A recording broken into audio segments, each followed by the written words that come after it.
Hello, everyone. Today's presentation will focus on self-advocacy for effective communication in medical settings and is sponsored by the Connecticut Association for the Deaf and part of the American Rescue Plan Act project here in Connecticut. Hello, my name is Marissa Rivera. I used to work for Disability Rights Connecticut, and now, today, I am volunteering for the Connecticut Association for the Deaf. Louisa and I have developed a PowerPoint show for members of the deaf community to learn how to better advocate for themselves regarding their rights to effective communication in medical settings. I'm Louisa Gasco-Soboleski, President of Connecticut Association of the Deaf. I'm also a board member of Disability Rights Connecticut. We're working together to educate members of our community who are deaf, deafblind, or hard of hearing so that they can learn to better advocate for themselves in medical settings. Medical settings such as hospitals, urgent care. Doing so is very important for the community.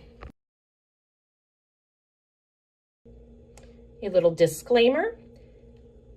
This workshop is not meant to serve as legal advice. I am not a lawyer. This workshop is meant for informational purposes only.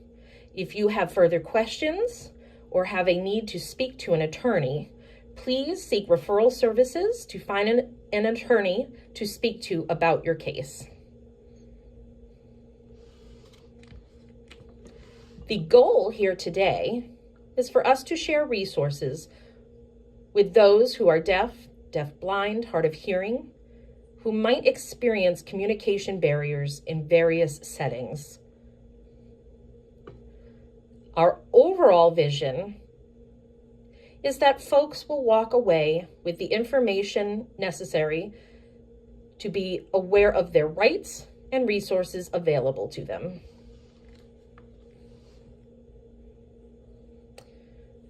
As far as learning objectives and takeaways, we want folks to be knowledgeable of how to request accommodations and what exactly that means, to know what their rights are as a patient, and know how to self-advocate and where to go to seek assistance. We have a video regarding what happened in the deaf community back in the 1990s when the deaf community, the Connecticut Association of the Deaf, sued the Connecticut Hospital Association. We won that case, but I'll let you watch this video. Hi, my name is Barbara Casson. I'll give a brief synopsis of the lawsuit that took place against the Connecticut hospitals in the 90s. At that time, the Connecticut Association of the Deaf began receiving complaints from the deaf community about hospitals not providing access that they were responsible for providing under the American with Disabilities Act. Examples include not providing interpreters, no access to TTYs, lack of captioning. We were referred to the Office of Protection and Advocacy, or OPA as it was known, to file our lawsuit.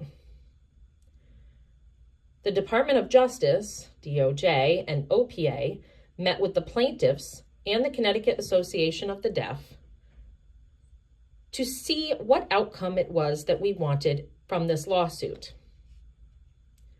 We all agreed that we wanted to establish an on-call system and require interpreters to arrive at hospitals within an hour of being called. We also wanted TTYs in public places and patient rooms, as well as captioning in public areas and patient rooms.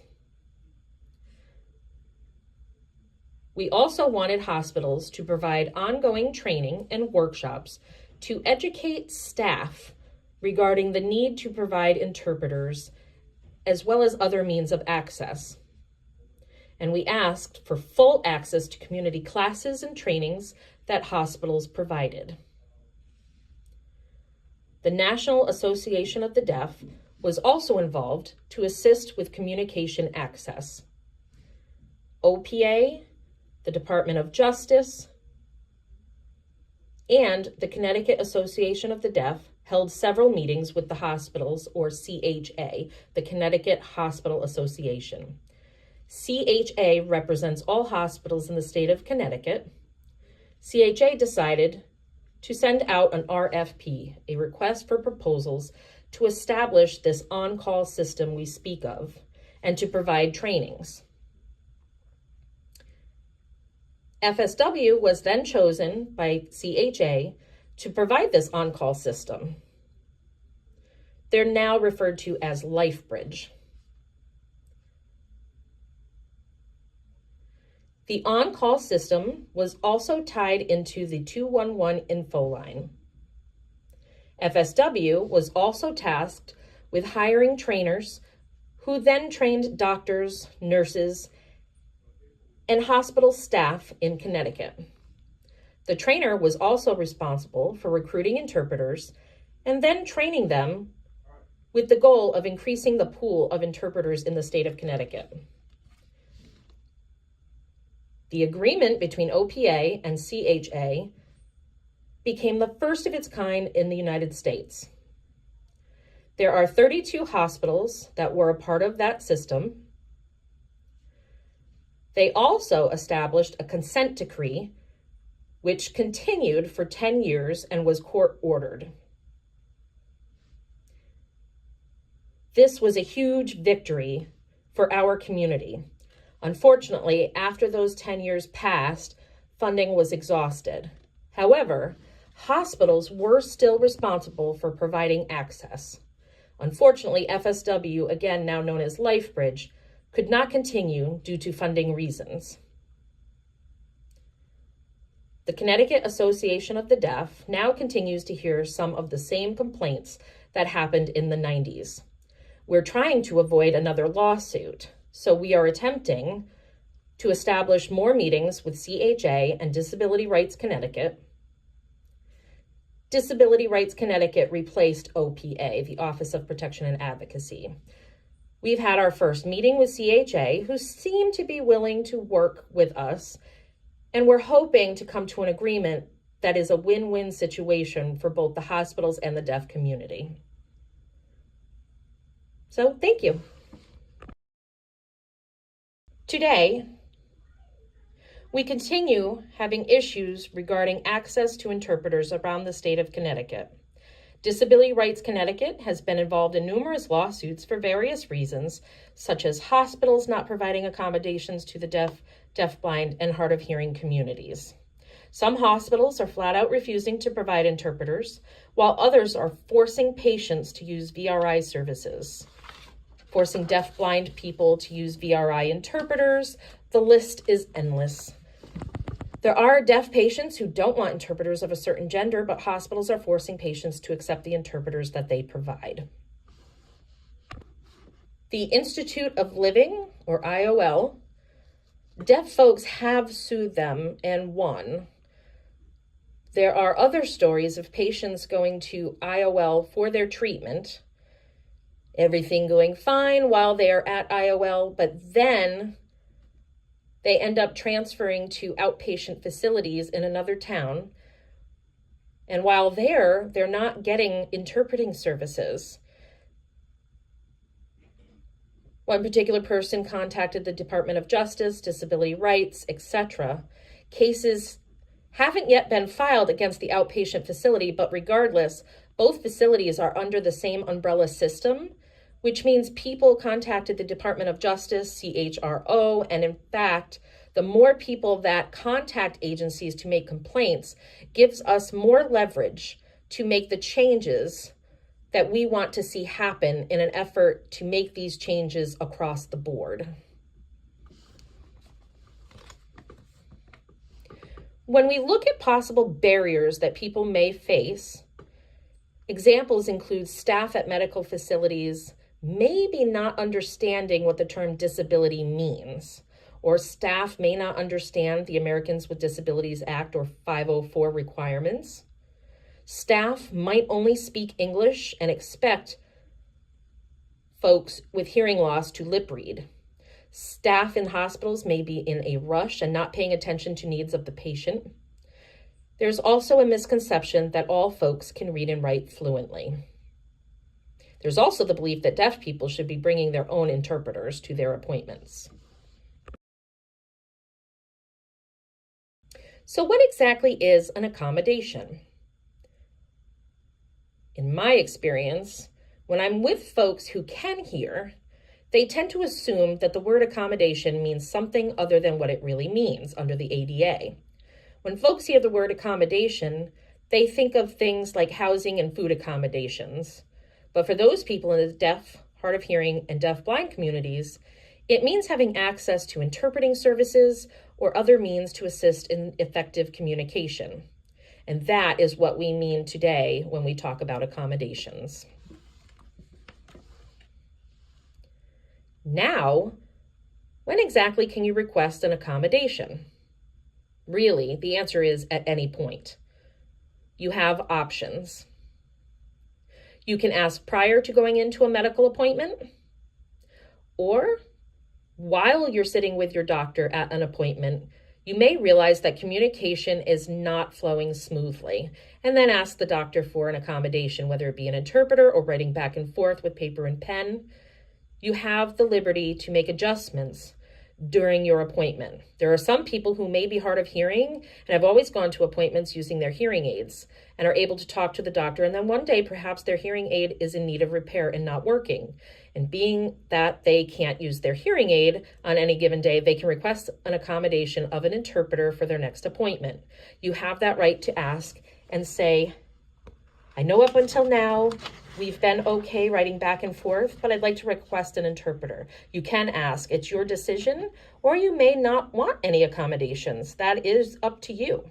There's no requirement that you must choose any one particular accommodation, and there's no limit. It is your decision to choose what it is that works for you. These are some examples of accommodations, such as qualified interpreters on-site or through VRI, ASL to English or ASL to Spanish, PSE. There are many different types of interpreters. You can see the list here. There's the option to write back and forth, something called UbiDuo, CART, assistive listening systems, open captions, closed captioning, video phones. The use of TTYs has dwindled over the years, but those are can be used by hard of hearing folks that do not know sign language, so TTYs are still important. There are communication boards, screen readers, emails, texting, assistance filling out forms, large print materials for those who are deaf-blind, or a person that can help communicate their surroundings through the use of protactile sign language. There are many different services available, some offered through CAN or SSP services. There are so many options, but this list is just a few examples.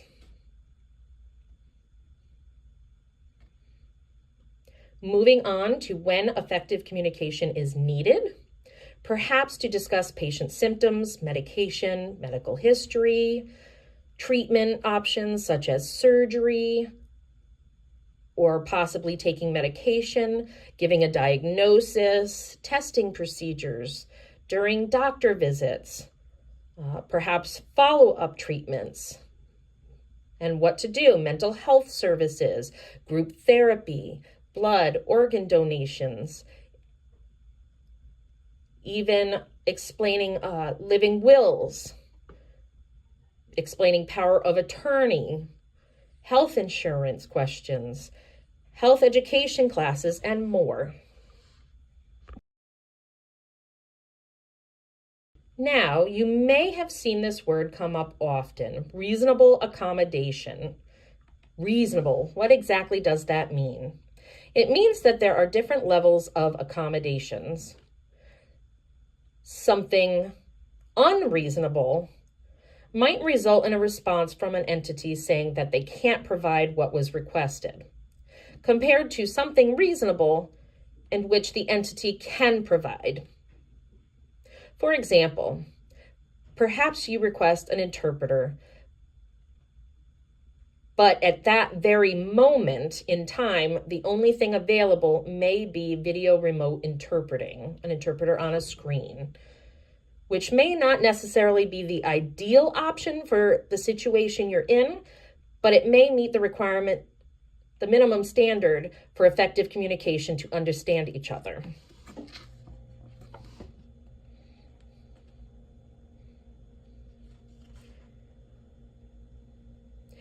Now, in terms of qualified interpreters and what exactly that means, the definition is set by the federal government as far as qualified. That is in section 1557 of the Patient Protection Act and the Affordable Care Act. Those laws define what a qualified interpreter is and require interpreters to adhere to the Code of Ethics.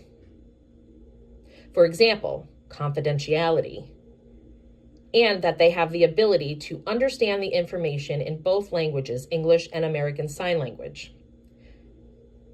It's essential that interpreters are proficient and have the full understanding of both languages involved,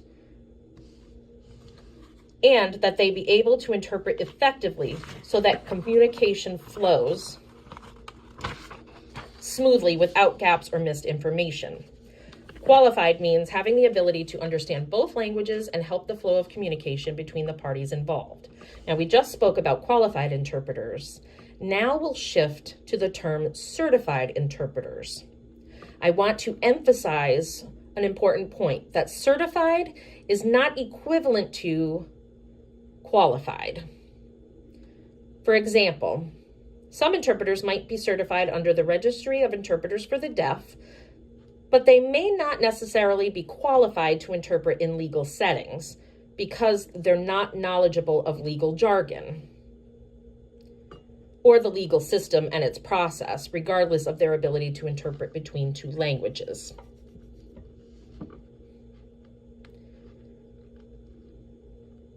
Here in the state of Connecticut, we do have certification requirements for interpreters working in medical settings. Certifications can be those provided by the National Association of the Deaf, NAD, or the Registry of Interpreters for the Deaf, RID.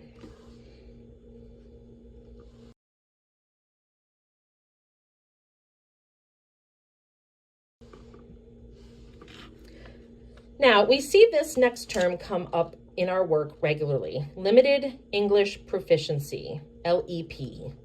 This means an individual who may be deaf or hearing. Regardless, English is not their primary language.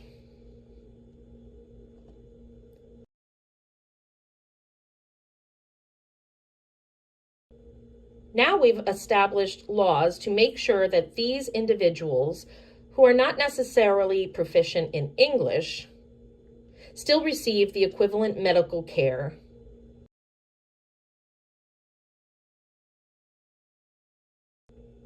So you may see that term come up often, Limited English Proficiency.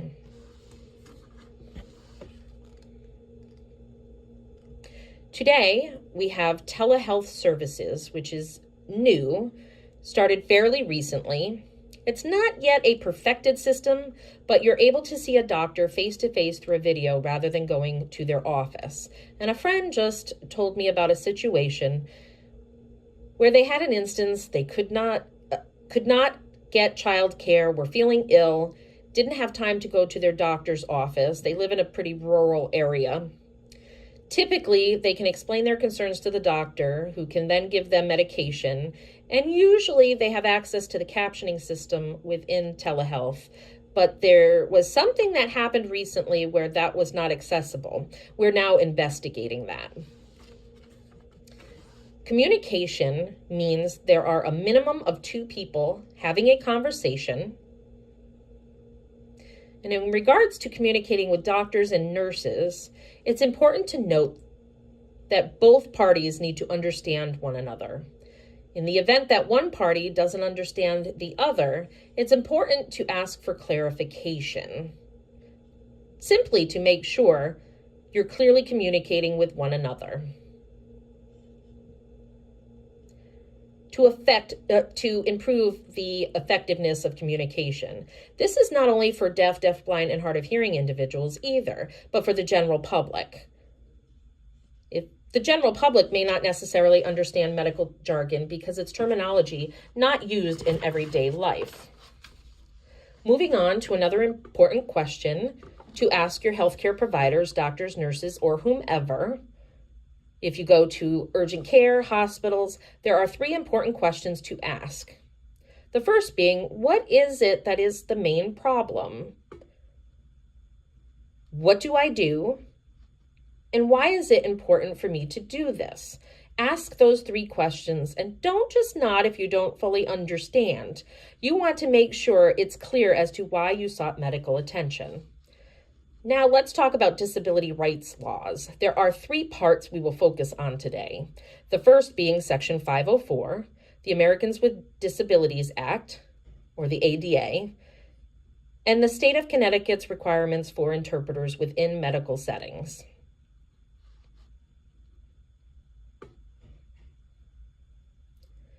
Section 504 is part of the 1973 Rehabilitation Act. Years ago, there were no laws protecting folks with disabilities and giving them access to services.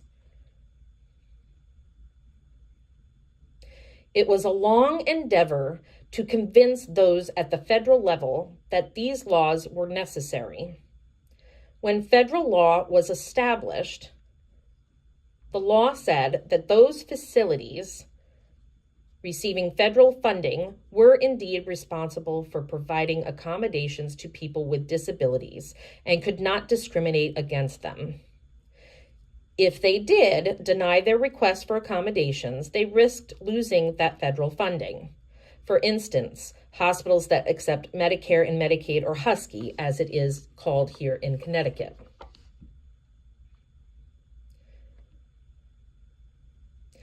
Moving on, the next point of topic is the Americans with Disabilities Act, or the ADA, which was passed back in 1990 and was in addition to Section 504 that had already passed at the federal level. But more was needed to be done because not all facilities received federal funding. For example, places like movie theaters, lawyers' offices, dentist offices, or any other facility who didn't receive federal money, those places still needed to be accessible to those with disabilities. And that is why this had such an impact on our community. It meant that businesses could no longer discriminate against people with disabilities or decide not to serve those who were deaf, deafblind, or hard of hearing. The ADA covers lawyers, medical providers, stores, hotels, places of employment, movie theaters, audiologists, eye doctors, and the list goes on. Those facilities must provide equitable and effective communication.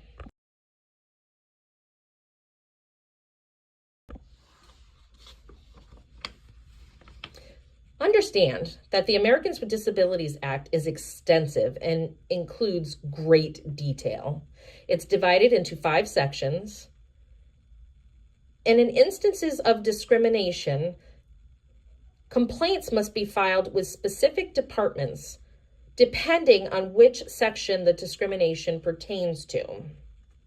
Today, we will focus on Title III, which pertains to discrimination in regards to public accommodation.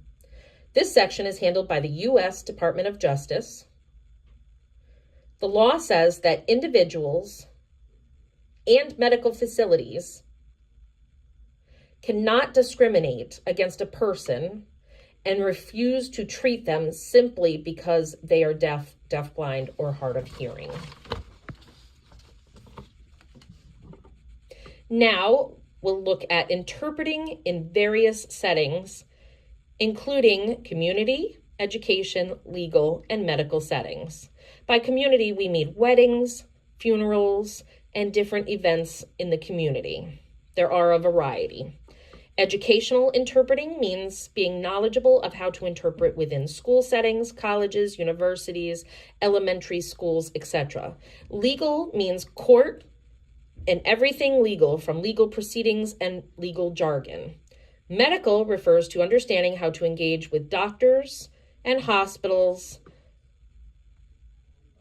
Some interpreters work in a few of these settings or all of them. It really depends on an interpreter's background. The state of Connecticut does have legal requirements for interpreters who work in medical and related settings, such as situations that include mental health treatment, psychological evaluations, substance and alcohol abuse settings,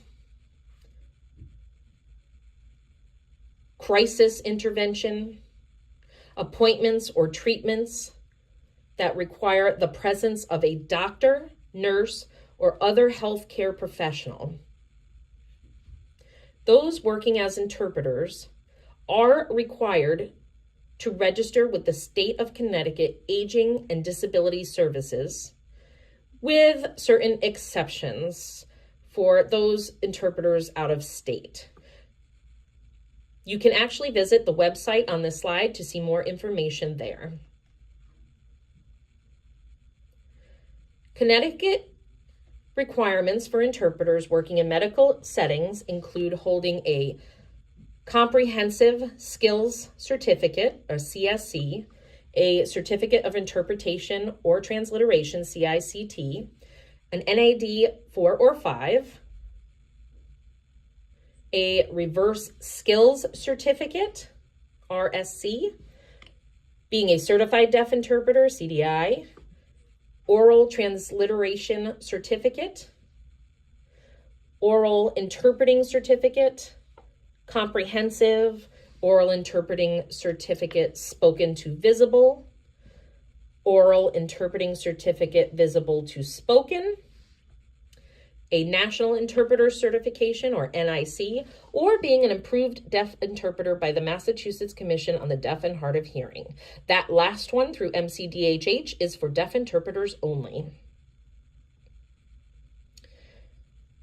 The State of Connecticut Aging and Disability Services has a website where you can bring up a list of the interpreters registered to work in the state of Connecticut.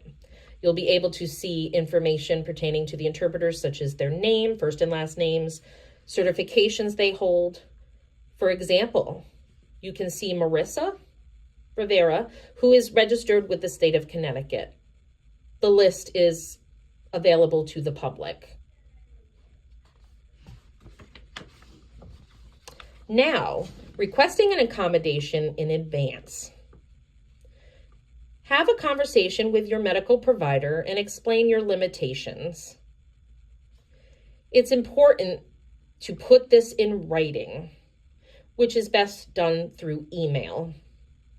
If you get a response via email from your provider saying no, you can then print that and submit it as proof if needed. Give the provider a deadline in the email asking for a response within 10 business days. Also ask to have a copy of this exchange put in your patient file. This link has a sample of what such a letter looks like and how to write a letter to your provider.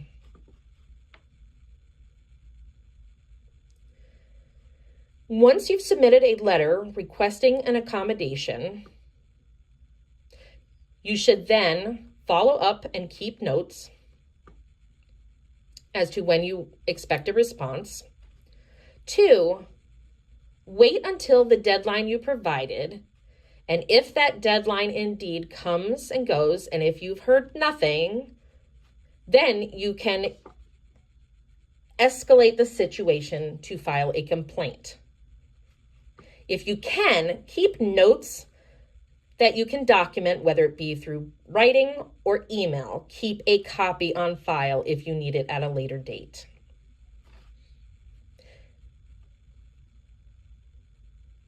Now, true or false? A medical provider must have 15 employees or more, or else the ADA does not apply to them, and they don't have to provide accommodations. Is that true or false?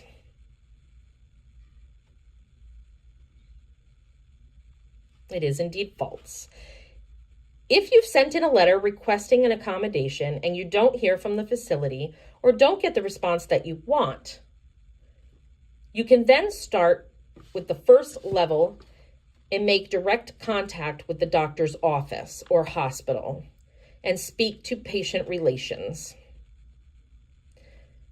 Let them know that you'd like to file a complaint and speak to the ADA coordinator. Disability Rights Connecticut has an outline of what to do in the event that you do not get a response, and if you feel the situation needs to escalate to a level 2 so that you can self-advocate for effective communication.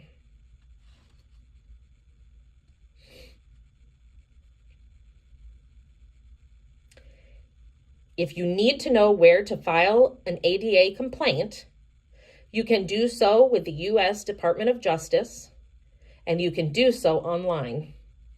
This link will bring you to the website where you will enter your information, submit it, and someone will follow up with you.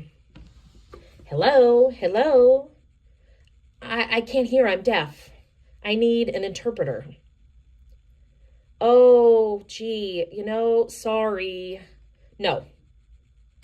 Look here, right here, on paper. You have to make a phone call. Not me. No. You have to call now. Oh, gee, thank you. Now, I'll get right on that. Hello? I need an interpreter. Hello? Yes, can I help you? Hello, I need an interpreter. Oh, we don't have the money. No, the ADA, look right here. I have the paperwork. The ADA says you are required to pay for an interpreter. Look here. Okay? Right here for you to reference. Hello? How much? Oh, I see. Okay. See, I told you. Here are some tips before seeking medical care. If you have a tablet or a smartphone that you can download some apps, something called Sorensen Buzz Cards, which are neat. You can type notes and then save them so that you don't have to type them again later. You can then use them to show someone what you're asking for.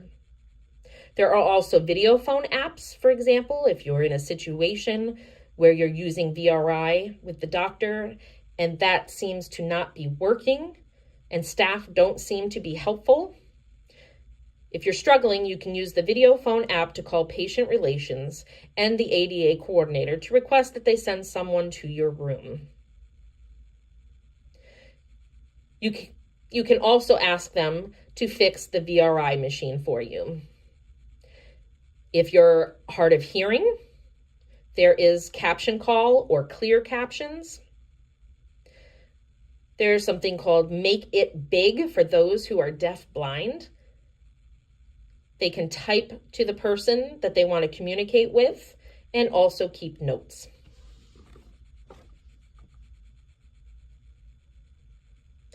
In the event something serious does happen, don't wait. Report it quickly. There are deadlines, so time is of the essence in filing complaints. If you don't file before those deadlines, it may mean you're not able to get the help that you were seeking. We encourage you not to wait. For example, maybe you can contact Patient Relations, CHRO, the Commission on Human Rights and Opportunities, the U.S. Department of Justice, Public Health, Administration, etc. So if you're going to file a complaint, I can't emphasize enough. It's important that you not wait. In closing, we've presented a lot of information to you today, all of which is in these blue folders. Inside these blue folders There is contact information for Disability Rights Connecticut, other contact cards, many brochures with contact information. And if you're watching this video today and wondering how to get these blue folders because you want the same information, you can actually go online to the Connecticut Association of the Deaf website and the website for Disability Rights Connecticut. Either website will give you the same information. We hope you've enjoyed this workshop and have learned a lot, empowering you to advocate for yourselves out in the community. If you have any questions, please feel free to reach out. Thank you.